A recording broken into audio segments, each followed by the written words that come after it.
Okay, here we go. Stand by. 3, 2, 1, action.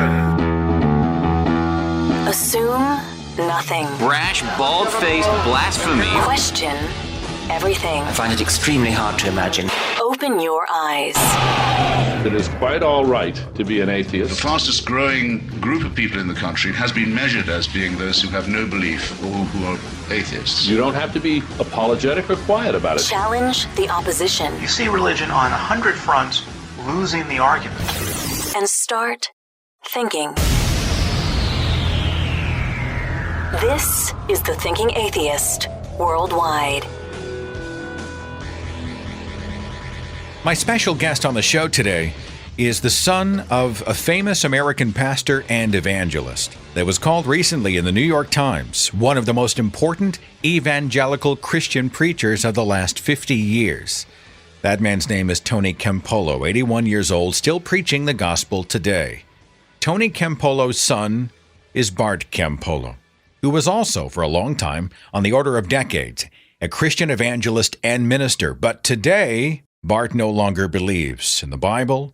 He is no longer a believer in the supernatural, and yet he remains a minister. He's sort of a preacher of the message of secular humanism. He's an evangelist spreading the good news of goodness beyond the framework of religion. Bart Campolo is today the humanist chaplain at the University of Southern California.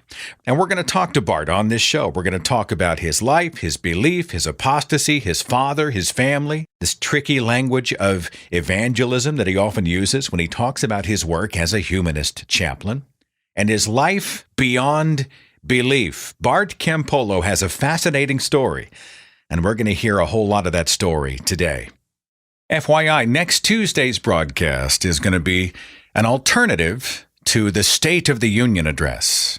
Now, this is the annual address that the president gives, and it's going to be happening. The president's version of the State of the Union address happens on the 28th of this month. Well, it just so happens my podcast falls on that same day. So I'm going to give you a secular alternative, a secular State of the Union address. We're going to interview some constitutional experts and have a scientist on the panel and talk a little bit about the state of the state these days. What are we looking at in this often anti-science culture? And how scared should we be? And then after that, I will, for your approval, deliver a secular State of the Union address. That's coming up next Tuesday. In 2 weeks, I'm going to have a very special guest on. Her name is Dr. Elizabeth Loftus. Now, she is a cognitive psychologist who's been involved in some very high-profile court cases over the last several decades. She was involved in the McMartin trial, during the height of the Satanic Panic. She was involved in the accusations against Michael Jackson of child molestation. She interviewed Timothy McVeigh, the Oklahoma City bomber. She has been involved in a lot of really fascinating research about recall and memory and how reliable our memories are. Can false memories be planted by someone else? And they've done experiments where they actually try to plant a false memory in someone's mind, and you would be amazed at some of the stuff that she has found out. How susceptible are we to having our minds and memories tricked, and how reliable is human memory? We talk about this kind of stuff all the time whenever we're dealing with religious people, relying on an experience they remember like it was yesterday. But how reliable is it? That's what the show's going to be about in 2 weeks. And then finally, the week after that, I have the privilege of talking to Ron Miscavige. He is the father of David Miscavige, who is the head of the Church of Scientology. I'm talking to the leader of Scientology's dad in 3 weeks. Ron escaped. He's been cut off from his family. He's now pledged his life to expose the Church of Scientology, and he's going to come on the radio, and we're just going to get him talking. So get ready for that broadcast. It happens on March the 14th. Before we get underway with our special guest, thinking about thinking. That's what Dr. Stephen Novella is encouraging us to do with his lecture series called Your Deceptive Mind, a scientific guide to critical thinking skills. Dr. Novella gets into methodological naturalism, rejecting supernatural or magical claims against the methods of science, and how we approach the conclusions we make. Can truth have a capital T? How often is delusion disguised as truth? How does this happen? How do we protect against it? Your Deceptive Mind is just one of over 8,000 available courses at the Great Courses Plus, making your computer, your TV, your laptop, or smartphone your own personal knowledge resource. Renowned educators teaching on topics ranging from brain science to financial planning to archaeology to foreign languages to hobbies and health and fitness and so many others. Right now, the Great Courses Plus is offering my listeners 30 days of free and full access to the entire course library. So check them out, expand your knowledge, and get your first month free when you sign up at thegreatcoursesplus.com/Seth. Sign up today. thegreatcoursesplus.com/Seth. And now my conversation with Bart Campolo, a former Christian evangelist, the son of famous evangelist Tony Campolo, working with his father on a collaboration, a project between religious father and non-religious son. We're going to ask Bart about that here in just a few. But first, just a welcome. Bart, it is great to have you on the show today. Thanks so much for being here. It is great to be here, man. You and I have a lot of similarities in our story. I read about you. I see the work that you're doing. I sort of hear the challenges you face when it comes to a religious family, your former faith, and I hear these alarm bells of familiarity going off. Let's start with those who aren't familiar with you. Give me the Reader's Digest version of your story, okay? You were born into a religious family under a pretty well-known evangelist, correct? Yeah, my dad's kind of a big deal in the evangelical Christian world. He's the guy who speaks in front of the conference of 20,000 Southern Baptists or United Methodists, or, when President Clinton got in trouble with Monica Lewinsky, my dad's the minister that gets summoned to the White House to try to help him put his life back together. Like, my dad's he's had TV shows. He's written like 30 books. When I travel in that world, there's nobody that doesn't know my last name. You came out of the evangelical Christian world too? Very much so, yes. So, did you know who my dad was back in the day? Yeah. Yeah. Yeah, I mean, he was a known quantity. Right. There were specific sort of franchise players in the Christian movement that if they were behind the podium, you thought, well, of course, they're one of our names. They're one of our people. They're going to go represent on our behalf. Yeah, your dad was one of those guys. Absolutely. So, yeah. So he's that kind of guy that virtually anyone who was an evangelical between 1970 and now knows who my dad is. So are you always in his shadow? Did you feel sort of this overreach, like his reputation, he was so well known and you'll always be his son? Yes. And I'm 53 years old and I still meet people and go are you related to Tony Campolo? And if I say, I'll be in a bank and somebody's like, Campolo, have you ever heard of Tony Campolo? I'm like, that's my dad. And people go oh no, really? That's amazing. Bart, does some of that make you want to be different? I mean, there are going to be those who argue that the reason you are not a devout evangelical like your father is because you were naturally rebellious. You resented him because he got all the attention. You ever hear that? Well, I mean, gosh, then I'm really slow since I was a total evangelical Christian for 30 years and worked with my dad, hand in glove for most of that time. I must be the slowest rebeller in the history, and I mean, it's funny to me when people sort of act as though my leaving the faith has anything to do with my dad or my resentment towards my dad, because that would have come way earlier. When you're 47 years old and you walk away, it probably has to do with the narrative, or it probably has to do with your own experience. And so the fact that I'm always understood in relationship to my dad, that just comes with the territory. I'm used to that. And you say, has my dad ever been a problem for me? Or has my dad's fame ever been a problem for me? And I'm of course. Honestly, I was talking to my dad this morning and, right now my fame is a little bit of a problem for him. Where he's I have to, people are always asking me questions about you. And what about your son? What about your son? I read about your son in the New York Times and all this stuff. And he says, yeah. So what I said to him was, well, now you know what it's like to have your son be a problem for you. I've been dealing with that my whole life.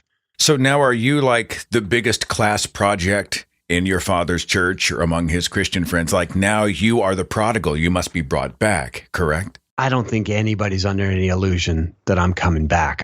The way I left Christianity, let me back up. Because you're right that I grew up in my father's house and he was a big deal. But I didn't grow up a Christian. Like I wasn't a 5-year-old Christian and a 7-year-old Christian and a 9-year-old Christian. I grew up, I loved my parents and I totally respected the stuff they were doing. And I went to church and did all the stuff they were doing. But like I didn't believe in God. I wasn't down with the team until I was 15 years old. And I became a Christian in high school because a guy on my soccer team brought me along to his youth group. And so like I had a kind of a conversion experience at 15. And so in some ways I think people just assume that like when you are born the son of a famous Christian evangelist that I sprang from the womb praising Jesus. And it wasn't that way. What it really was is I loved my dad and I loved the stuff that, I loved being around all these nice people. But the narrative never made any sense to me until I was 15 years old. And what happened when I was 15 years old is that I wandered into this big, exciting Christian youth group with all these wonderful people. And I loved that community so much, Seth, that I wanted to be part of it. And I still struggled with the narrative, but like I was willing to sort of fake it till I made it because I so badly wanted to be part of that group. You run home and tell Dad, hey, I accepted Jesus as my personal savior? Yeah, I mean, like when what happened was I sort of went along with the group for a while, sort of just, I went to the Bible studies and I did the stuff. And eventually one of the guys took me out to McDonald's and said, hey, you've been hanging around us a long time, but I don't think you've ever really made a decision to accept Jesus Christ as your, do you know the rest of the sentence? Personal savior. Personal Lord and Savior, that's right. And he said, I don't think you've ever made that decision. So what about it? And so there in the McDonald's restaurant, I received Jesus. I prayed the prayer. The magic words. I said the magic words. And the question is, did I run home and tell my parents? And the answer is not right away. But yeah, like ultimately I did sort of sit them down and say like, I remember my mom saying to me, hey, I feel like you're just really working extra hard to be a good guy these days. Something seems to be changed. I said like, well, I'm glad you've noticed because it would be a shame if I had received Jesus and you hadn't noticed. I was all excited about the difference that it was making in my life. And I mean, I went way in. I went all in. And I was that kid at your high school who's carrying around a Bible and wants to share with you. And I was that obnoxious Christian who was so excited about their faith that they wanted to share it with everybody. Pardon me, do you have a moment to talk about my Lord and Savior Jesus Christ? Were you that guy? No, I was much smoother than that. But yeah, I mean, I became a leader in this youth group, and we would sort of look. I mean, it turned out later on that the friends that had brought me to youth group, they had targeted me. They had sort of said like, hey, he would be a really good member in our group. He would be a good leader. Like he's a popular kid. He's an athlete at the school. He's an influential person. So they targeted me. And it turned out that when I got in the leadership of that youth group, there were two kinds of people we targeted. One was people that we thought really needed to be included. They really needed to be part of a group. They were lonely. They were outsiders. They were struggling. And you would think like, let's go try. Like if we bring them in and befriend them, their lives will be better because they're part of our group. And then there were people that we targeted because we thought they don't need this party, but they would be really good at throwing this party, helping us throw this party. And that was the way they got me, is they sort of said, hey, you would be really good at helping us to create an environment that changes other people's lives for the better. And I was a nice kid. And the idea of being part of a community that's reason to exist was to make other people's lives better. That was pretty exciting to me. It's funny, Bart, I've been told from time to time I sound like a pastor. I think it's because quite often people who speak from the platform and the pulpit and the podium are storytellers. Quite often, they're very good at stringing together ideas. They're good at weaving narratives. They're good at telling stories. And so if you tell a story, you paint a picture with words, and you do it with a certain inflection, people think, hey, you sound like a pastor or a youth leader. Bart, you sound like a pastor or youth leader. I mean, you got that kind of cadence. I can totally see you talking to an auditorium full of young people, any people, passionately sharing your faith, enthusiastically talking about your love for Jesus and all that type of stuff. Have you heard that before? Hey, man, you really do sound like a pastor. Yeah, and I still am a pastor. I mean, I'm the In what way are you a pastor? I know you're, let's define that, because some people are like, how can you be a humanist and a chaplain? So flesh that out for me. How is that not an oxymoron? For those asking the question, flesh it out for me, Bart. at the University of Southern California, being the humanist chaplain, what that means is that I oversee, or I sort of encourage a group of young people, the secular student fellowship there. And basically what I do is I try to build community among people who are really committed to building a better life, to building loving relationships, to making a difference in the world, to cultivating a sense of wonder and gratitude for the privilege of being a conscious, sentient human being. And I try to create a community of those people. And I try to nurture them to become wonderful human beings, to become people that make life better for other people, to become people that flourish and that make the most of this one life that they have. And I'm convinced that the way to make the most of this life is by building loving relationships, and is by doing work that makes life better for other people, and by cultivating a sense of wonder and gratitude. So at USC, you say like, wait, like you don't have a group of students that get together on Monday nights and they do sort of get to know you games, and then they bring in a speaker, and then they share what's going on in their lives with each other, and they cultivate friendships, and they try to bring their friends in who, if they find a lonely kid and they think like, oh, you should be with all my friends, we're super nice. You don't have a youth group. It's not like Young Life for Atheists. And you go like, oh, that's exactly what it's like. We're building community. Well, there are those who are going to say, though, that you just traded one religion for another, right? You're still doing church. You're doing humanist church or even atheist church, right? Call it what you will. Like, here's the deal. At the University of Southern California, I work closely with the Dean of Religious Life. He's the one who invited me to come there. And when he invited me, he said, Bart, he said, here at USC, we define religion as humanity's efforts to answer life's ultimate questions. He said, like, where do we come from? What happens when we die? What makes something right or wrong? Where can you find meaning and purpose in life? He said, these are these ultimate questions that humanity's been dealing with forever. And he said, it seems to me that you're a religious leader because you're helping young people answer those questions. He said, the difference is that all these other people on the campus are answering it using like supernatural narratives, and you answer it using science and reason. But like, aren't you trying to help young people answer life's ultimate questions? And of course, the answer is, of course I am. I see a young person floundering around out there, unhappy, and I'm like, listen, kid, you should come and be part of my community because we've got a better way of life. And he goes like, what's that better way of life? Oh, well, we're doing all this stuff relationally. We're trying to make the most of our lives. And he says, what do I have to believe to get in? And you go like, oh, you don't have to believe anything. We do all this stuff on the basis of data. We do all the stuff on the basis of reason. We do all the stuff because like we've got scientific evidence that would suggest that this is a better way of life. But it's interesting, though, the other guy's saying the word religion when it comes to exploring the big questions. And there are so many of us, including you, I'm sure, that think, well, religion's actually not the effective framework for pursuit of what is true, what is false, what is factual, what is not. Well, you see, have you ever encountered Ursula Goodenough, who wrote that book, The Sacred Depths of Nature? She's a biologist. No, I haven't. She calls herself a religious naturalist. And she says, I'm a naturalist because I think that this world and this life, material, matter and energy, that's all there is. Like, there's not a supernatural thing going on. She says, but I'm religious because I think that life as it is worthy of my devotion. Like, I'm grateful for it. It's a gift from nowhere, but I'm still grateful. And I want to make the most of it. And so I guess on some level, like to me, if religion is about answering life's ultimate questions, I'm all in. If religious is about believing in supernatural narratives, I got nothing.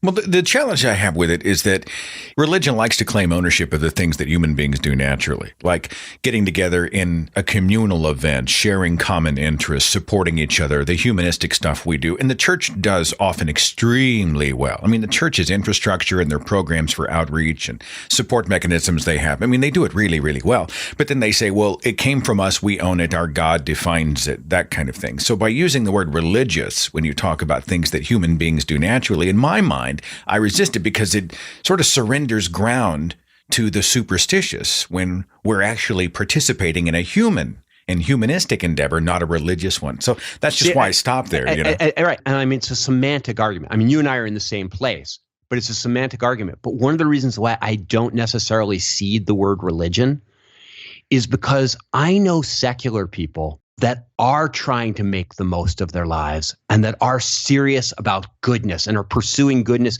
in a really proactive way. And then I know secular people who don't believe in God, who are schlubs, who don't care that much about other people, who aren't working at all on that. And so I go like, what's the differentiation there? And I go like, oh, they're both naturalists. Both of them think that this life is all that there is. But then there are some that like are devoted to it, that care about it, that are committed to making the most of it. And so for me, like, I don't mind the word religious as long as we understand religion having nothing to do with crazy supernaturalism. But you're going to have to make that distinction every time you use the word. I mean, otherwise people are going to just say, oh, religious. But I have to, like, if I call myself a thinking atheist, I don't know who would call himself that, but if I called myself a thinking atheist, people assume that I'm an asshole who wants to make fun of anybody who believes in God, even though rationally I know that people don't choose what they believe in the first place. I guess that's fair. I'm always having to explain the title to everybody. Like, the thinking atheist is not a person. It's an encouragement. We should all be thinkers and reject faith and embrace reason. But if I call myself an atheist, people assume I'm an anti-theist. Okay, and you go like, well, that's not what that word means technically in the dictionary. And I go like, yeah, you know what? It doesn't matter what it means technically in the dictionary. What it matters is when I call myself a humanist, I have to define that. Now, the nice thing is that USC, nobody knew what a humanist was. So I show up, we do this very warm, very focused fellowship thing. And people go like, oh, a humanist. At USC, what a humanist means is that you're a really nice person who doesn't believe in God and has dinner with Bart and his wife on Sunday nights. Our group creates a new definition for humanism for everybody that walks into it. But atheism and humanism not being the same things, like I have a non-belief in God, doesn't necessarily translate into a proactive, pro-humanistic worldview. Which is why I never call myself an atheist, and I always call myself a humanist. But you are an atheist or not? Technically, these words, they just drive me crazy. Well, no, words can have meaning. I mean, it's okay to say I don't believe in God if you don't believe in God. I mean, that's why I like to use the word atheist, to normalize it, because it's been so stigmatized and misrepresented. We're the baby eaters. We're the people who try to destroy the goodness of society. We always tear down. We never build up. And I think to myself, well, many of the best people I know on planet Earth are atheists. They are, right. They're wonderful. And by using the term, I'm able to normalize it. The more people hear it. I mean, how many times have I gotten to know somebody? They show up and 5 weeks later, they discover I'm an atheist, and their next sentence is, but you're such a nice guy, right? Well, I've helped to normalize a term that really isn't all that scary. How could anybody, like, if you're an authentic human being, how could anybody go 5 weeks and not know that you didn't believe in God? Like, we'll go out and play tennis, and we'll hang out and do things, recreational things. You brush up against people. It's not like I start with the heavy theological or philosophical arguments. Many times we're just hanging out. But somebody says to me, like, what'd you do last weekend? Somebody said, like, I was riding home in an Uber last night, and the kid the person gets in the car, and we start talking, and they're like, what do you do? Or where were you? And I go, I was just at a gathering of a bunch of young people who don't believe in God but are pursuing goodness in a really intentional way. And they're like, wow, that's interesting. Like, you don't get very far with me. Ask me about my dad. Well, this is, what's going on? Well, this is the relationship I have with my dad because he's a serious Christian and I'm not. Like, it comes up for me so fast. But I never use the word atheist because although I don't have a supernaturalist bone in my body, I don't believe in God. I always think atheist is maybe a more technical term where, like, I'm certain there is no God.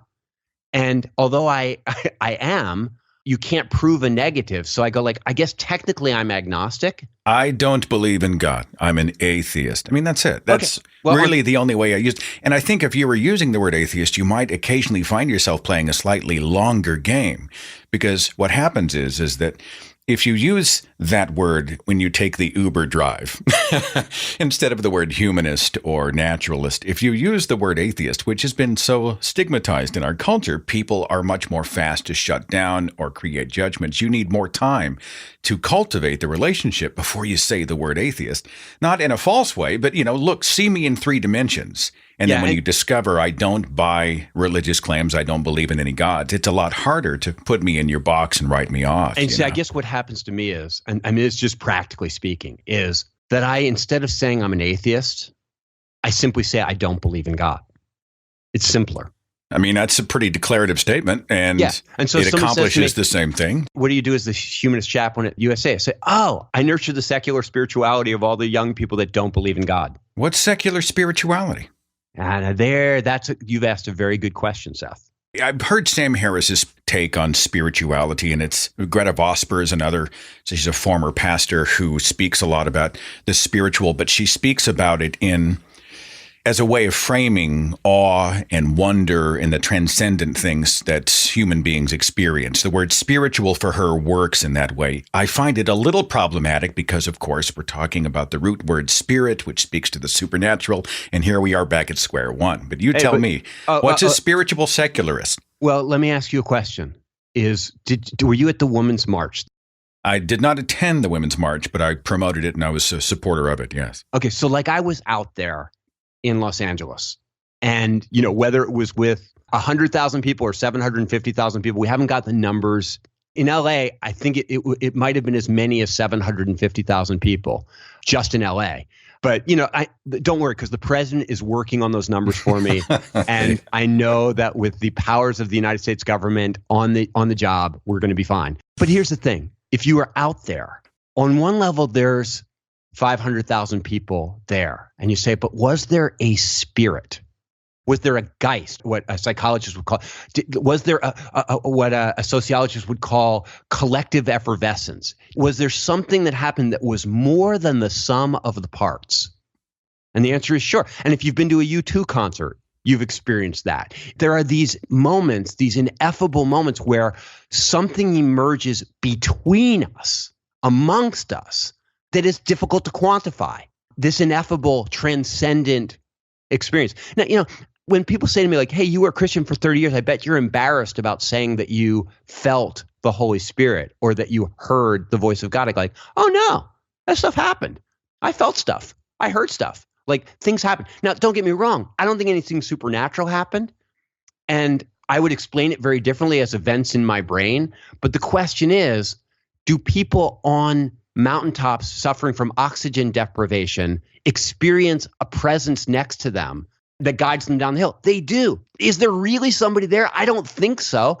But there are moments of transcendence. Anybody that's used LSD or any kind of psychedelic drug will tell you that they feel a connection, that something happens, that they lose themselves, that they become part of something else. If you've read the book Flow, the idea of you get so lost in a task that your individual identity sort of slips away for a period of time and time flows by and you don't even know what's going on around you.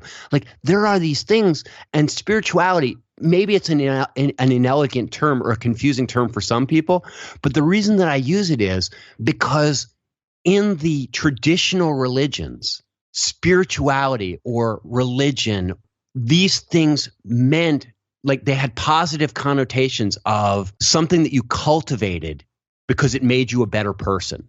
And the question is, are there experiences of transcendence that I cultivate? Are there experiences of connection that I cultivate because I think they will make me and the people around me better people? And the answer is yes. At our secular student fellowship, do we sing a song at the end, like a pub song that we sing at the end? Yes, we do. And you go why do you do that? And you go well, because I've done a lot of research and I found out that when groups of people sing songs together, it accesses a different part of their brain and they feel more connected. And you go wait a second. So you're actually manipulating your own emotions to create a stronger sense of group unity. And I go oh yeah, it's totally rational.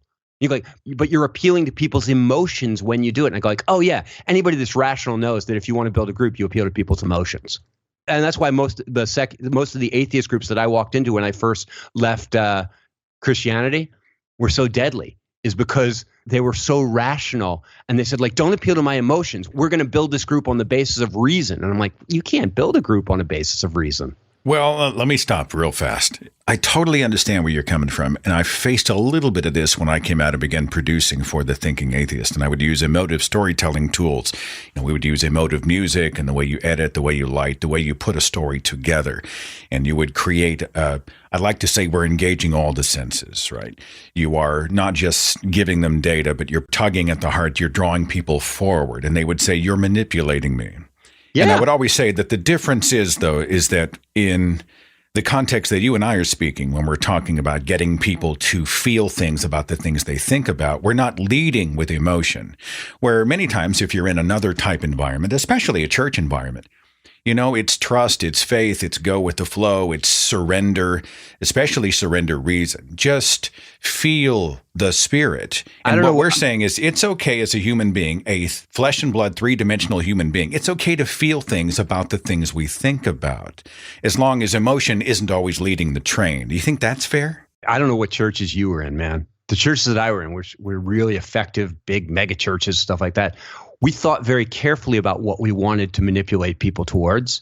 And then no. I'm not talking about the tactics used, like sensory response. And, I totally understand how people have used, the way they light the stage, the way they move tempo up and down during the praise and worship. I'm talking about as a congregant. When I went, we just wanted to surrender to the Spirit kind of thing. We weren't thinking a whole lot about what we were doing. We were feeling God move in our hearts. Yeah. And that wasn't how that wasn't my Christian experience. Like, I wasn't in that kind of hyper charismatic world where it was all about surrendering to your feelings and stuff like that. But I get you. I mean, I knew people that were in that.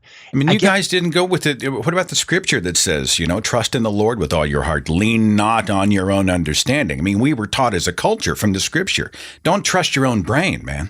Right. But in the world that I was in, you didn't trust your own brain. You trusted the scripture, or you trusted the particular interpretation of scripture that they were selling. Well, that's not trusting your own brain. I mean, you're essentially deferring. Absolutely. But you were deferring to somebody else's brain that you thought was better than yours. So is it like an authoritarian thing? Like they know better than me, so it's like blind trust? It was not like an authoritarian thing. It is an authoritarian thing. And you say like, well, wait a second. But I do that now too. Like, I went to the chiropractor yesterday because I've got a separated shoulder, and I surrendered to his, like he was doing things that were counterintuitive to me. And I was like, I rationally decided that I would trust his knowledge over my own. But there's an amount of surrender involved in all sorts of things that we do. Let's come back for just a second. By the way, I'm speaking with. You didn't like that, did you? No. I don't like chiropractic. I mean, We've done whole shows on chiropractic. I think the difference is that. But put it to the physician who is selling his services has to submit himself for a measure of scrutiny and peer review. And there's a whole culture of other scientists who have examined the work of chiropractors. Does it have merit? Is it working with the patients that they are treating? There's a constant culture where there's supposed to be some kind of accountability where, if you relate that to the authority with a capital A of Yahweh and his book, Jesus and his book, and their pastors and pundits and apologists here on planet Earth who claim divine wisdom. This is what God wants you to do. And it's just a different animal to me. It's a different ballgame. But all I'm saying is that when you talk about manipulation, like when I go to a movie, I know I'm going to be emotionally manipulated. And I pay money for the privilege of being emotionally manipulated. And because I know what they're doing, I know the music is swinging up at this point. I know, like, I still feel sort of in control of that experience.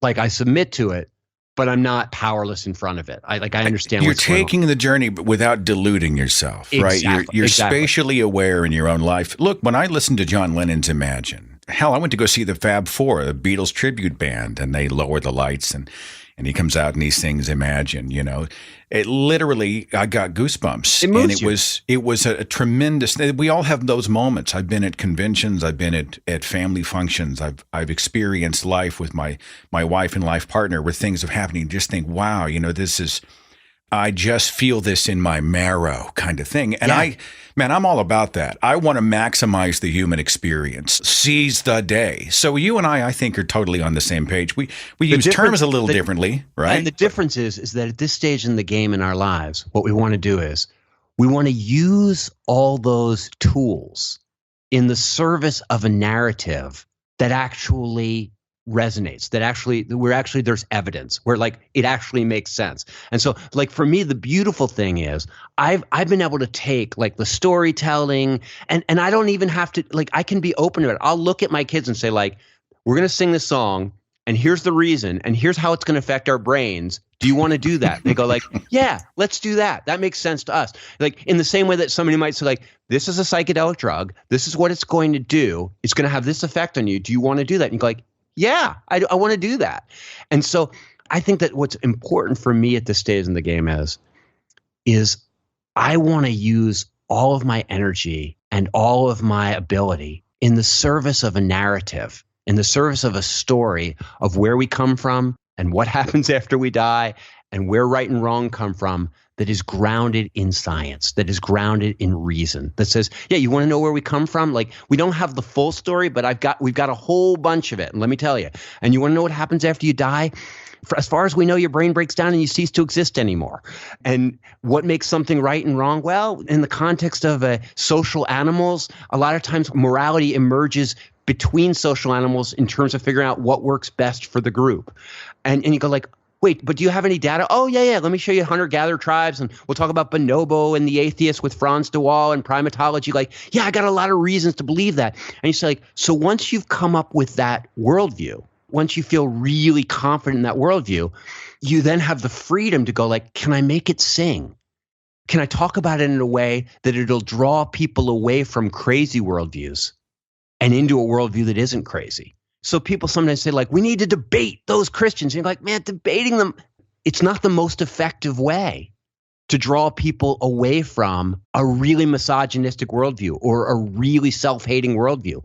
There are better ways. I was speaking with Dr. Ryan Cragen down at the University of Tampa and had some great research as a sociologist that one of the best ways to help change people's perspectives and minds is not debate, it's not fact, it's not data, it's their social circle. It's connecting with people with differing viewpoints and opinions, and as they socialize with and create bonds and friendships with people who don't necessarily agree with them on specific things, and the walls begin to come down, dialogue begins to happen, and that's when minds are changed. I think you and I have a lot in common, Bart. It's so true. You and I agree that quite often the skeptical community needs to stop apologizing for the things we do that make us feel in our hearts, that sort of resonate in our bones. We shouldn't be afraid of emotion and the human experience. We aren't robots. We're not Vulcans.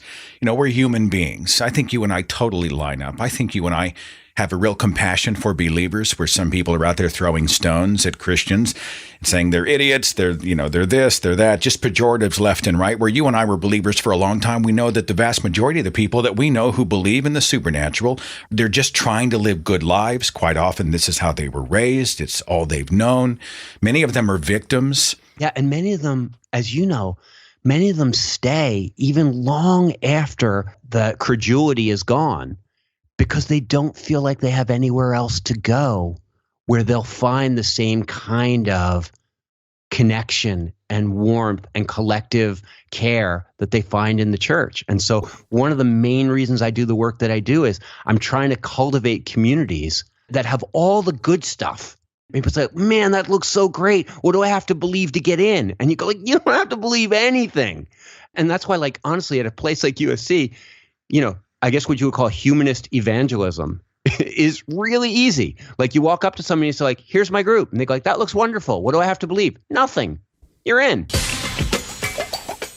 Here in just a second, as I continue my conversation with former evangelical Christian, now humanist chaplain, Bart Campolo, I'm going to go back in time and talk about the first seeds of doubt in his mind. What happened?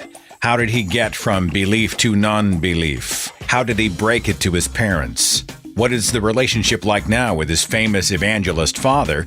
And what's this project they're working on together as a believing and non-believing father and son? I've got more with Bart Campolo in just a second. Hang on. NatureBox has a snack for every taste bud. You like flavored popcorn snacks? NatureBox has them. You like nut mixes? NatureBox has them. Dried fruit, granola, cookies, pretzels? NatureBox has them. Browse the NatureBox website. You can choose from over 100 delicious snack options. Personally, I'm a big fan of the Greek yogurt pretzels. They're freaking delicious. The white cheddar caramel popcorn is fantastic. And they have these little 3-packs of apple and cinnamon oatmeal that are perfect for breakfast. NatureBox is delivered right to my door. They're a healthier, better option to the candy bars and junk food. New snacks are added every single month, and if you ever get a snack you don't like, NatureBox will replace it for you for free. And NatureBox has made their snack delivery service even better. Order as much as you want, as often as you want, with no minimum purchase required, and you can cancel anytime. And right now you can save even more. NatureBox is offering you 50% off your first order when you go to naturebox.com/thinkingatheist. That's naturebox.com/thinkingatheist for 50% off your first order. naturebox.com/thinkingatheist.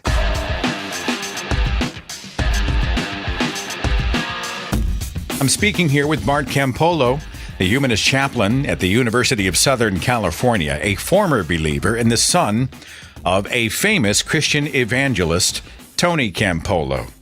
I want to jump back in your story for just a few. Jump back. Take me back, baby. I want to jump back, okay? You came to that moment in your life when the bell of doubt is ringing in the back of your skull, I'm guessing, right? This isn't adding up. This doesn't really jive anymore. What's going on with you then? Take me back in time to the moment when you just started to think, this doesn't work. Well, people sometimes ask me, like, when did that start for you? Like, when did the seed of doubt get planted? And I think, man, it was like 15 minutes after I accepted Jesus Christ as my personal Lord and Savior as a 15-year-old. That narrative was always hard for me, and I always struggled with it. The Jesus sacrifice narrative, or? The creation narrative, that this whole universe was created by somebody with intention. That was hard for me. That's not intuitive. Certainly the idea that God loves us so much that he'll kill us all if we don't believe in him. That's a strange teaching. Did you believe in hell, Bart? Did you believe there was a pit of fire, a literal lake of fire somewhere? And this is the thing, Seth. I passed through every stage of heresy on my way to apostasy. Wow. So when I'm a young man, when I'm 15 years old and I accept it, I go like, the hell thing is my least favorite doctrine of Christianity, but I go like, you got to take it all, don't you? But then I ended up, like, very shortly thereafter, working in an inner city ghetto with really poor people and being overwhelmed with the poverty around me and thinking, wait a second. First thing is, like, I believe that God was sovereign, that he was in control, but like, I'm watching young women get raped. I'm watching guys die in the street. And so you say, what did you do? I said, well, I changed my theology. And I decided that God wasn't, in fact, in charge of everything. I reinterpreted the Bible so that God was only had control over those people that freely surrendered their will to him. And that's why we were doing evangelism. And God wasn't in control of everything now, but he would be someday when he finally, completed his mission. And you're like, well, then what happened when you had really close gay friends in college? You're like, oh, I changed my theology again. And I decided, and my theology sort of shifted over, and then I was performing gay marriages as a minister. And so, well, what happened with the hell stuff? Well, you become friends with people who don't believe in God, and then they die, and your doctrine says they're burning in hell. You go back to the Bible and you find some verses and you become a universalist, and you believe that Jesus will ultimately convert everybody either on this side or on the other side of death, and everybody goes to heaven. So I changed my theology 1,000 times. I mean, by the time the last God I believed in, Seth, was the greatest God in the world. He was so wonderful. He agreed with everything I cared about. He was so nice. He wasn't sending anybody to hell. He wasn't responsible for any evil thing. And the problem is that, like, I was in love with that God until I realized, of course, like, if God and you agree that much, it's maybe because you invented him. Do you feel like most people create God in their own image or their own perception? Yeah, I mean, what we do is we project out of ourselves the stuff that we most highly value, and then we quantify it or project that onto a totem, and that becomes our God. I mean, the thing is, it's funny, when I left the faith, some of my Christian friends were like, where are you going to get your morality? Like, if you don't have any objective morality, and of course, like, there is no such thing as objective morality in the first place. But the most important reality is, it's like, it isn't religion that created morality. It was morality. People figured out, like, codes within these hunter-gatherer tribes. And it was when the tribes got so big that they couldn't enforce the codes through shaming and exclusion and gossip, that they invented the eye in the sky to codify their morality. Morality comes first, and then you come up with a religion to support the morality. But morality always comes first. there's a 3.5 mile track up here. We're out doing one of those power walk things, just trying to get some exercise and some sun. And Natalie had brought one of her friends who is a religious person who is hugely curious about me, like always wants to ask questions. Oh, yeah. You're ask Seth this. Right. I'm curious about that. She's just a cultural Catholic, one of the sweetest people ever, just a precious person. Doesn't know anything about the Bible she believes, but she knows it's truth. She's that kind of person, So we're walking the track and she says, where do your morals come from? How do you know what's right and wrong? And I looked at her and I said, if you discovered tomorrow that there was no God, that Jesus never existed and that the Bible was obviously written by men and blah, blah, blah. If there had been some sort of definitive proof that there was no God, the next day, how many people would you rape and kill? And she's like, well, none, of course. And I just smiled. I'm like, you just demonstrated a moral decision, a moral framework outside of the idea that there is a God. She didn't require it because it already sort of existed within her. She just sort of painted the God into all the, as a framework around it. Yeah. But she did so with her own hand. Morality naturally selects. I mean, that's the simplest way to describe it, is that compassion, forgiveness, kindness, and social animals, these things naturally select. They are a competitive advantage. We cooperate. And competition also naturally selects. It's not like there's this it's all sweetness and light.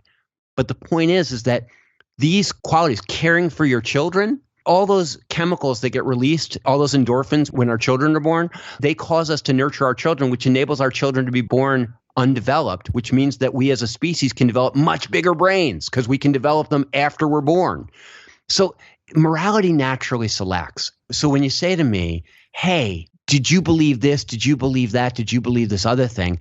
My journey through Christianity was the journey of slowly dialing down the supernatural, slowly dialing down the crazy until there was nothing left. And about 5 or 6 years ago, I was in this bike crash and I sustained a brain injury, and for about a month I couldn't think straight. I was really a mess. And when my brain finally healed and I could think again, I remember looking at my wife and saying, my identity is completely in my brain. You smash it against a tree and it'll change. And when it dies, I'll be dead. I think this life is all we have. And she said, I do too.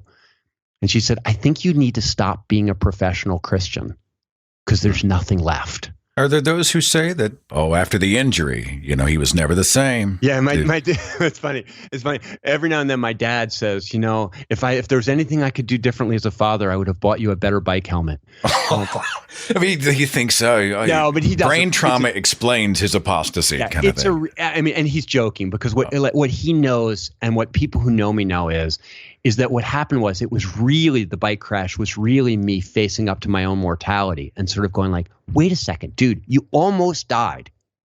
You're going to die soon.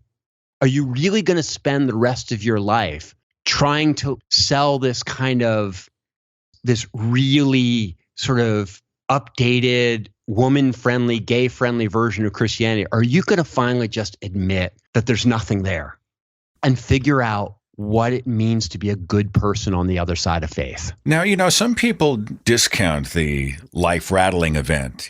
People are always like, well, something must have happened to you. And I used to sort of brush that off. I was kind of weird about it. But the truth is, many times we need a cage-rattling moment for the fresh air to be blown through the cobwebs for us to reevaluate. Otherwise, we're often on autopilot, aren't we? You clock in, you do your day, you go home. It takes some, I don't know if it needs to be crisis or trauma, but something, some occurrence sort of shakes things up. And when the dust settles, we often see the world very differently. And I think that has merit. Yeah. I mean, what's funny is looking back, I had probably let go of believing in any kind of supernatural God years earlier. What the bike crash did, or what that life-rattling event did, was it caused me to go look, not what do you think about God? What do you think about yourself? Are you really willing to live out the rest of your life without full integrity, without being fully authentic? And the answer was no. I need to be a real person. And so I need to be honest with the people in my life. And, I know that you're talking to a lot of people about this idea of family. And I spend a lot, It's funny, like they don't pay me to be the humanist chaplain at USC. That's a volunteer position. And so it's a cool title, but I have to earn a living somehow. And one of the main ways I earn a living is I counsel people, both in person and on Skype. And most of the people I counsel are post-Christians who are trying to sort out their relationships with spouses, with family members, and trying to figure out, can they tell them? And what happens when they tell them? And how do they tell them? And so, that whole thing. And for me, that was the moment after the bike crash where it was a moment in which I decided that I needed to have full authenticity in my relationship, sort of however the chips might fall. So did you call your dad? Hey, Dad, look, I need to tell you something. I mean, how'd that go? No, I didn't call him because I knew it was going to be a difficult conversation for him. And that would make it a difficult conversation for me. And we're tight. And we've always been tight. And we have those conversations face to face. So I actually waited until Thanksgiving when I knew he and my mom were coming to my house for a number of days. And so after Thanksgiving, my wife and I pulled my parents into the living room and sat them down and sort of said, hey, there's something I got to tell you. There's something I need to talk to you about. They didn't see any of this writing on the wall. There were no precursors. It was just out of the blue for them, you think? No, you see, that's the thing, is that me telling people I wasn't a believer in God anymore was like a gay person coming out to his friends and saying, I'm gay. And everybody goes like, yeah, we knew. We knew, yeah. We wondered when you'd figure it out. And so, again, my parents, I had gotten in a huge amount of trouble as a Christian speaker years earlier by preaching universalism and got thrown out of many Christian colleges because I was too radical, because I was saying that God saved everybody, not just Christians. I got thrown out of other places because I was openly supportive of gay marriage as a Christian. So my parents had seen this metamorphosis. So I don't think they were completely shocked by it. But, there are a lot of Christian ministers who don't believe in God, and they just sort of play out the hand. They just keep going. Some of them get kind of long in the tooth. I mean, you got a mortgage to pay, you've got kids and grandkids, you've got responsibilities. The consequences for them are pretty intense if they cast it all off, As they were for me. And so what's interesting is that a part of my parents' upset about this was, what are you going to do? What are you going to do for a living? How are you going to take care of our grandchildren? What's going to happen to you? But on a much deeper level, they were also like, what are you going to do in terms of like, who's going to be your friends? You were part of this tribe. Who's going to be your tribe now? Who's going to love you? Who are you going to hang around with? And then another part of them was like, what are you going to do? Like, you were a guy who was raising money to feed poor children in starving countries. You were a person that was reaching out to drug addicted young people and inviting them into your home and to try to turn their lives around. You were this minister. What are you going to do? And so for my parents, it was this, oh my gosh, what's going to happen to our kid? That was a big part of it. And the other big part of it, to be honest, was it's embarrassing if you're Tony Campolo, if you're a famous Christian evangelist, and your son walks away from the faith. My dad knew that for the rest of his life, he would be facing questions like, oh, what happened to your son? How are you doing with that? Is that okay with you? And that's a really hard thing. Like, you talk about what a problem my dad's fame was for me. And my dad would often say to me, he said, I know that me being a big deal makes your life harder. And he said, there's nothing I can do about it, but it makes me sad. Well, you know what, Seth? I know that me being a prominent secular humanist makes things difficult for my dad. And there's nothing I can do about that, but it makes me sad. I have devoutly religious parents, Bart. Mom and Dad are just hardcore. They honeymooned in the Holy Lands. I mean, that's the type of relationship they have. And my mother. Do they think you're going to hell? Well, Mom, I think, has sort of equivocated on hell just a little bit. She is doing a little bit of a Bart Campolo there. She's more of a, well, they might not be literal flames. I think hell is separation. This is the tap dance moral people do when they try to reconcile the idea that someone they love might be. But my father is an absolute hell literalist, and he adores the architect of hell. He loves the God who created hell, and he's totally ashamed and embarrassed. I'm sorry. I've run into people. Sorry, that's hard. That is hard. You and I have walked some of the same steps to a degree. I think my parents don't believe in a God who sends people to hell for having the wrong theology, and that makes our relationship infinitely easier. Now, do they equivocate on hell, or did they say in their own minds, well, God won't send our son to hell? I think my mom doesn't believe that anybody ends up in hell. I think she believes that God's love ultimately will win everybody over. My dad, I think like that's where his heart is at, but in the middle of the night, he wakes up with the voices of all the fundamentalist preachers he heard as a little boy, and he worries.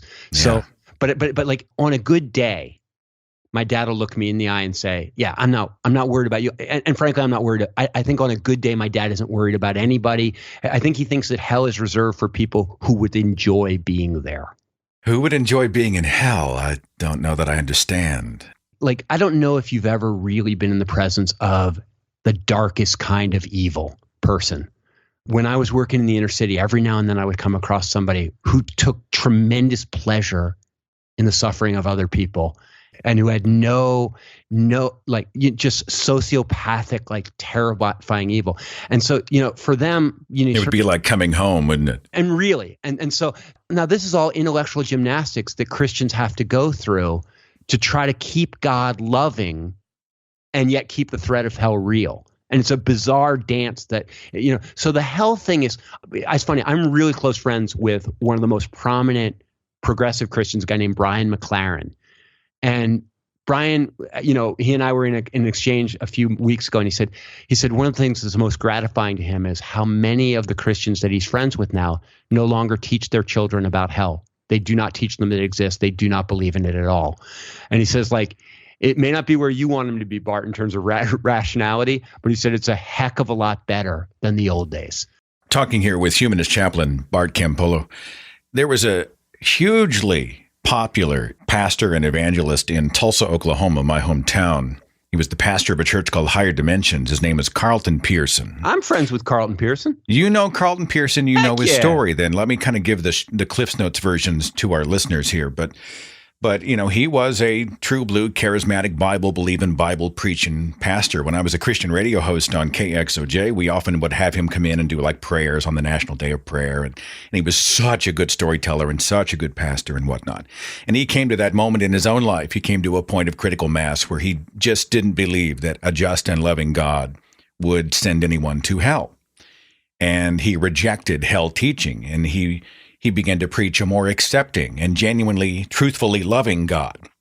And this city cast him out, right? He lost his church. He lost many of his friends. He was called out by pastors of other churches throughout the city. I mean, I heard whole sermons preached about the man and against the man for the crime of saying that hell is not moral. And I don't know what Pearson's doing these days. At the time, I grieved for him. The poor man doesn't believe in a literal hell. He doesn't believe in a literal Bible. Where now I think, God, talk about a man who stayed true to his convictions, his own moral compass, and paid a huge price. I have a tremendous admiration for Carlton Pearson. Oh, he's a sweet man too. He's just a good guy. And what's funny is, like, he and I became friends when I came out as a Universalist and got thrown out of all sorts of places and had articles being written about me. I mean, people were, I was an embarrassment even then. And he and I bonded over that. The weird thing for me is, I think that the more you change your theology, the more you realize that it's a human construct, like that can be moved around like that. You want a Bible interpretation to support slavery? I can do that for you. You want an abolitionist Bible interpretation? I can do that. You want to subjugate women? I can make the Bible work that way. You want to elevate women? I can do that. Like, you start to realize that I can make the Bible do whatever I want it to do. And for me, that realization was a big part of me coming out of faith, where I realized this is all just people making stuff up. But now, though, as a critic of what you used to preach and believe, it is in many people's best interest to marginalize you. They now have to discredit the witness. So you're out there, you're a public figure, and they're like, oh, he's deceived. Oh, he's misled. He's going through midlife. I don't know what types of things have you heard out there in the ether, but are you experienced? This is the weird thing. Like, I have had a number of Christian friends who've called me and said, you are our worst nightmare.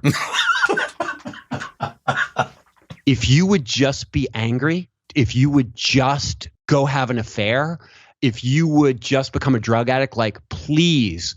But like, the fact that you are exactly the same guy, that you are still concerned with social justice, that you're still rallying young people together and trying to motivate them to do meaningful and important things with their lives, that you're still a purveyor of a kind of a hopeful response to the reality of death. Like, you are our worst nightmare because there's nothing to attack.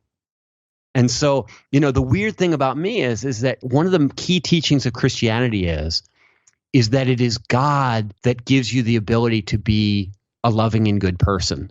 And that without God, you will have no motivation to be a good person and you will have no power to be a good person.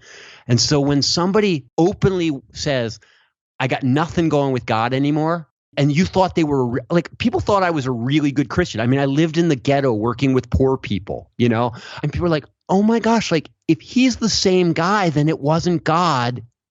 It isn't God that makes people good. And I'm not saying like I'm this awesome guy. Like I was an asshole then and I'm an asshole now in a lot of ways, and like when I was a Christian, I was really open. And the weird thing is that when you're open about like your flaws in Christianity, people go like, oh, he's not only wonderful, but he's honest and vulnerable and open. I like him even more. Like you can't get off that pedestal because your openness is another virtue. Well, listen, if openness is a virtue, then I'm one of the most virtuous guys you'll ever meet, because the fact of the matter is like I got a lot wrong with me.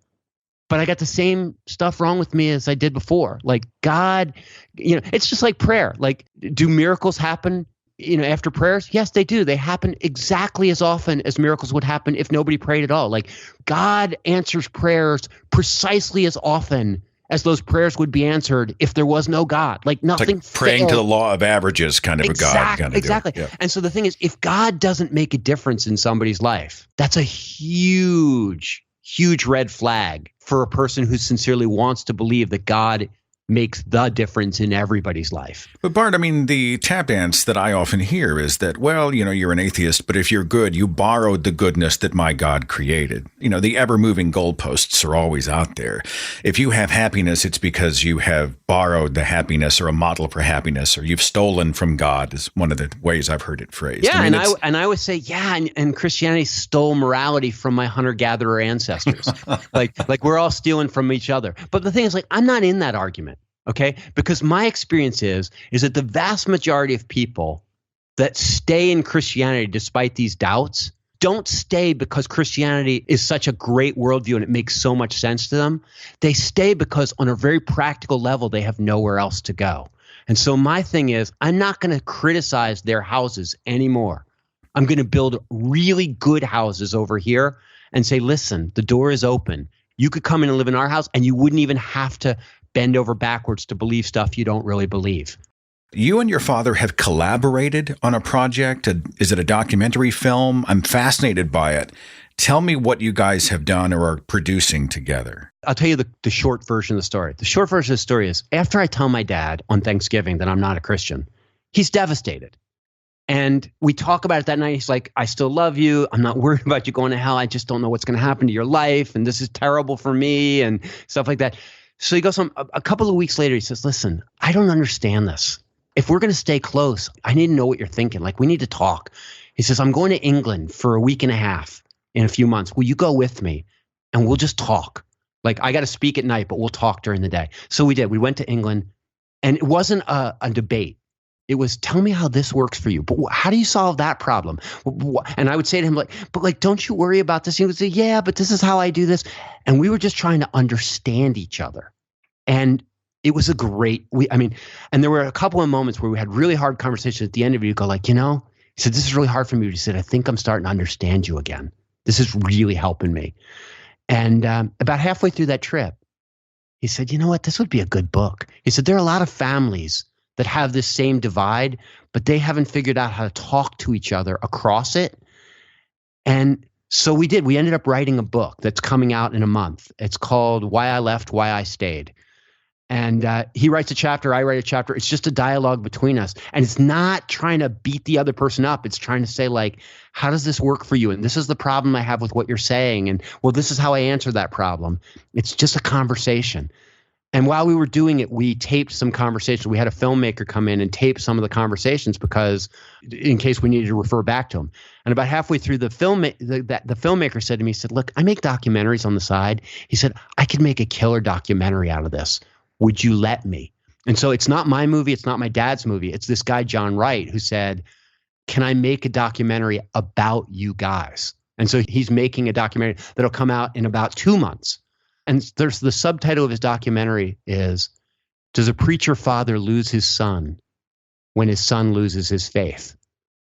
And hopefully the answer to the story is no. No, it's been hard for my dad. But like, we're close and we're connected, and we still talk not only about everything else, but we still talk about faith and what his faith means to him. And he still says, hey, what's going on with that group of yours? Oh, that's exciting that you've got that's great that you helped that kid get off drugs. That's exciting that you're he thinks I'm doing God's work anonymously. You realize there are people in the listening audience now, though, who they envy you, right? Because they've been cast off outright. For them, it's tough love. You either believe like us. If you reject my God, you just rejected me. Get out. And they're going through a very dark time. I am the luckiest guy in the world on this note. My parents really stepped up. I mean, if you want an argument for like Christianity being a decent worldview, my parents are a really good example of people who say, listen, ultimately, love has to trump everything in our religion. And that means that love has to trump theology. And we're going to stay connected to our kid. Good for them. I mean, that's amazing. What would you say, Bart, to somebody who's listening, who is going through the separation and devastation? There may be some bitterness. Maybe they're desperate for reconnection. Maybe they've just said, screw it. If they don't want to love me, I don't love them, or I want nothing to do with them. I mean, I don't know what really I'm asking, but tell me your perspective on some of this, man. First of all, although I myself haven't been kind of crucified on that cross, I'm friends with tons of people who have. I counsel tons of people that have. I've worked this through with a lot of people. And so I have some advice. If there's anything I learned and there's anything I did right with my parents, it was that I didn't go to them to tell them what I didn't believe. I didn't say, hey, I just want you to know that everything that you care about, I think is stupid. What I did was I sat down and said, listen, I'm so grateful for the way you raised me. And I'm so committed to justice for poor people. I'm so committed to loving young people out of their troubles. I'm so committed to kind of trying to be a good husband and a good father. These are the things I value. And like, this is what I'm committed to doing in my life. And I'm doing it as a secular person because I can't believe in the narrative. I can't believe in that story anymore. But I'm still really committed to the values that we share. And so I think the two key things in that were, if you want to have a chance of having a good relationship with these Christian families and friends, you can't just tell them what you don't believe. You have to tell them what you are committed to. And the second thing is that when it comes to the God stuff, I never tell people that I don't believe in God or that I won't believe in God when they're Christians. I always tell them that I can't believe in God. And they say, but really? And I go like, listen, if I put a gun to your head and said, I'm going to kill all of your family members and then I'm going to kill you if you don't accept Islam as the true religion, and I'm going to put you on a lie detector test, could you pass the test? They all shake their head and say, no, I couldn't. I know it's not true. I said, so what you're telling me is that you have no choice in what you believe here, that like it isn't a decision for you. And they're like, that's right. And I said like, okay, now you understand. You could put a gun to my head. I can't believe it. It doesn't make sense to me. It doesn't work for me. And oftentimes that's the most important and kind thing I can say to them, is because when I say don't, they hear won't. And when they hear won't, they feel rejected. But when I say can't, they understand that we're different and they can handle that much better. You know, when I left the faith, or when I realized, I admitted out loud, I no longer believed, the Thinking Atheist online community and other online communities became sort of a place where I could go and breathe, right? I'm desperate for oxygen because the community I had in the church was no longer there. Right. And I was desperate to try to relate to people and to be reminded that I wasn't alone, or even be told I wasn't alone. And And we're seeing like the Sunday assemblies, and we're seeing other types of organizations, secular organizations that are coming together. Yeah, the Oasis people, they are just amazing. Yeah, now these people are often discounted because, oh, look, I'm not a sheep. I left one congregation. I'm not going to join another. And I always just stop them and say, you're not understanding what they're trying to accomplish, or you're not really necessarily acknowledging that while you yourself might not want or need, there are some people I think who they just don't really desire to get together. But there are so many others who really crave that, and they lost it when they realized and admitted out loud they no longer believed in the supernatural. They lost the church family they had. Do your anthropology, man. I always want to say this to people, like, we are a pack animal. Okay. Yeah, I know there are autistic people. I know there are people that are very solitary, but the vast majority of human beings can only flourish in the context of a community. And so secular community building, I mean, if there's one thing I would tell you, like, it may not be for everybody, but most of us are not going to be able to live up to our noblest values, whether it's not drinking or not overeating or like fighting the Trump presidency. Most of us, no matter how good our values are, we won't be able to live up to them unless we surround ourselves with other people who share those values and encourage us to live with integrity. And so for me, like, you know, people would say, like, you're just recreating church. And I go, like, yeah, you know what? That technology has worked for 3,000 years around a completely horrible, vicious, bloodthirsty, misogynistic narrative. Can you imagine how much better it will work if you build it around the epic of evolution?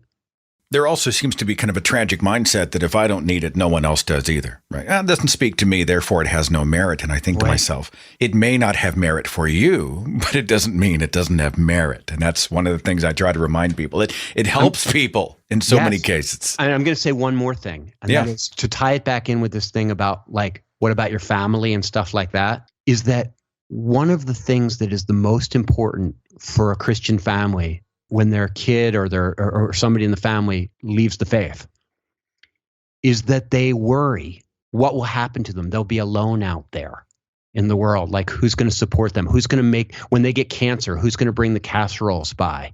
When they're trying to raise their kids, who's going to support them in raising their kids with morals and values? Because that's a hard thing to do, to raise a kid all by yourself, or even just as two parents. It's hard to raise your kid by yourself. You want a supportive community that sort of reinforces the stuff you're trying to teach your kids. And they know that that's what they got out of church.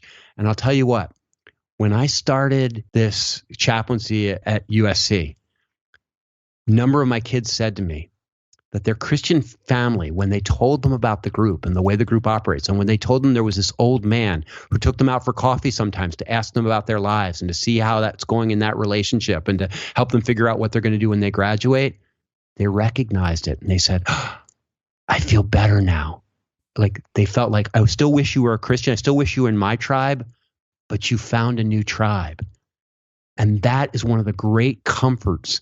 And so one of the things I say to people is that your Christian family is probably never going to be 100% thrilled with your decision to leave their tribe, but they're going to have a lot easier time relating to you if you can talk about your world and your pursuit of goodness with the same kind of enthusiasm that they talk about theirs. And so when my parents and I get together, you say, do you guys talk shop about community building? Do you talk shop about storytelling? Do you talk shop about how you can motivate young people to do things with their lives that are really significant and matter and make a difference for the world? And they go like, oh yeah, I still borrow stories from my dad, and I think he still borrows stories from me. Because we're in the same game. We're in the same game. We're just not on the same team.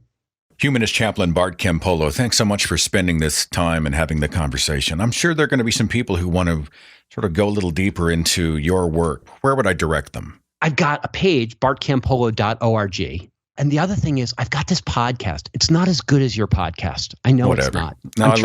But at least you don't sound like an asshole because you've got Thinking Atheist in the title. Yeah, actually, do you know what mine's called? What is it called? Humanize Me. I like it. Yeah, it's basically, it's a podcast where I get all these brilliant people because I'm in LA and I'm at USC, so I have astrophysicists and improv actors, and I get all these people on to talk about what they're learning in their own life. And then the whole shtick of the show is, how can we use what that person's learning or what that person's figuring out to build better relationships, to do work in the world that makes things better for other people, and to cultivate our sense of wonder and gratitude for the privilege of being alive. And so, yeah, Humanize Me is like, that's the podcast. BartCampolo.org is the deal. The book will be coming out pretty soon, and that's it's on Amazon. It's all that stuff. Cool. So yeah, but the other thing is, Seth, tell people that if they're struggling with any of this stuff, and if they like, you have a voice and I have a voice, and they're close. But if somebody heard in my voice and they go like, maybe that guy could help me figure out this crap that I'm working through with my family, go to the website, send me an email. I write back. And I counsel people all the time that are struggling with this stuff. You may just be a very busy man here in the weeks ahead, my friend. Well, I hope so. And I sure appreciate you. I do. I appreciate the compassion that you bring to these discussions. I appreciate sort of a three-dimensional perspective of what the faith is, what Christianity was for you and is for your family, the challenges and opportunities of being an apostate in that type of environment and wanting to help people. Ultimately, at the end of the day, I always try to tell people, if I had a mission statement, it would be, I just want to learn new things and help people. I mean, that's about all I got, right? Can I just say something? I want to thank you for this show, not just talking to me, but like, I encounter people all over the place. And I say to them, what are you listening to? What are you reading these days? And so many of them say, the thing that's helped me the most is Seth Andrews and this podcast. Wow. And so I can't tell you, like, I don't know if you, like, I know you get a lot of emails. I know, and you can't answer them all, but I don't know if you really grasp how many people are finding their community and finding their voice through yours and through your audience. And like, so it's not just you, like, I want, like, your audience is important because they are sharing with each other and they are turning other people onto your podcast because they're finding out about it through somebody else. And I'm telling you that, like, when you recommend this podcast to, like, when one of your listeners recommends this podcast to somebody else, they are helping that person. Wow. And so I want you to feel good about what you're doing, brother, because it is important stuff. I really appreciate it. I really do. It makes my day. Bart Campolo. Right. I'll include that link so that everybody can follow his work and his site and his pages. All the best to you and yours, my friend. Thanks for sharing your story for the rest of us, and we'll continue to watch your journey as it moves ahead, okay? You bet. Thanks, brother. And that's the show today. Don't forget, my patrons get a commercial-free broadcast and an extra show every single month. If you want to support me on Patreon for any amount, you can go to patreon.com/Seth Andrews. And thanks so much for the support. Next Tuesday, it is a secular State of the Union address. And I'll see you then. Have a wonderful week. Follow The Thinking Atheist on Facebook and Twitter. Watch dozens of original videos on the Thinking Atheist YouTube channel. And visit our website for resources, links, contact information, the editor's blog, and more. thethinkingatheist.com.